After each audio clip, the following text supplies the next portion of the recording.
Welcome sa inJoy, partner ng pamilya sa negosyo tupad pangarap ng Pilipino. And today we'll be sharing 3 fruit milkshake recipe tutorials. So, let's start! First recipe we'll be showing is a layered style mango and avocado milkshake. To the blender, let's add in 1/8 cup of inJoy avocado milkshake powder, 1/8 cup of water, and 3/4 of crushed ice. Then, let's blend until fully incorporated na yung powder sa crushed ice. Since this is a layered styled milkshake, let's repeat the same steps for our inJoy mango milkshake.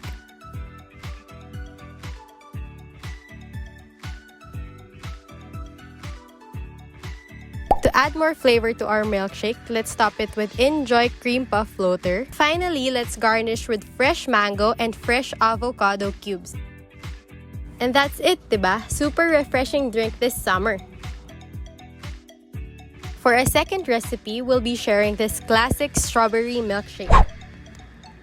Let's add in 1/4 cup of inJoy strawberry milkshake powder and 1/4 cup of water. Let's blend before putting in our 1 1/2 cups of crushed ice. Then we blend until fully incorporated na yung mixture sa crushed ice. To make this drink very Instagrammable, let's garnish the glass with inJoy chocolate syrup.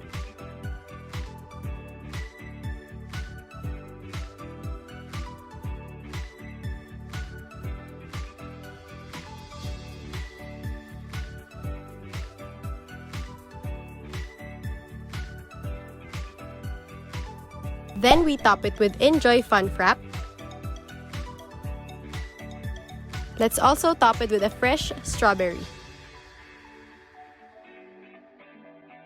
And that's it for our classic milkshake strawberry tutorial. Lastly, we'll be sharing this banana split milkshake. Let's prepare 1/4 cup of inJoy vanilla milkshake powder and 1/4 cup of water. Again, let's blend this before putting in our 1 1/2 cups of crushed ice. Then we can blend until fully incorporated na yung mixture sa crushed ice. Before we pour in our inJoy vanilla milkshake, we can add in our inJoy chocolate syrup.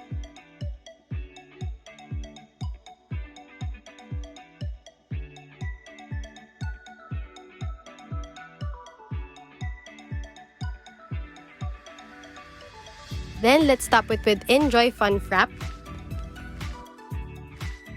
And since this is a banana split milkshake, let's add in freshly cut bananas, more chocolate syrup, and finally, a cherry on top.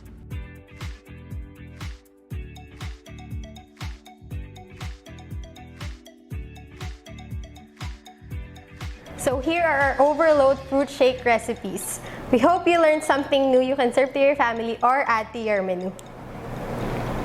Don't forget to like this video. Also, subscribe for more recipes. Follow us also on Facebook at inJoy Philippines. Goodbye!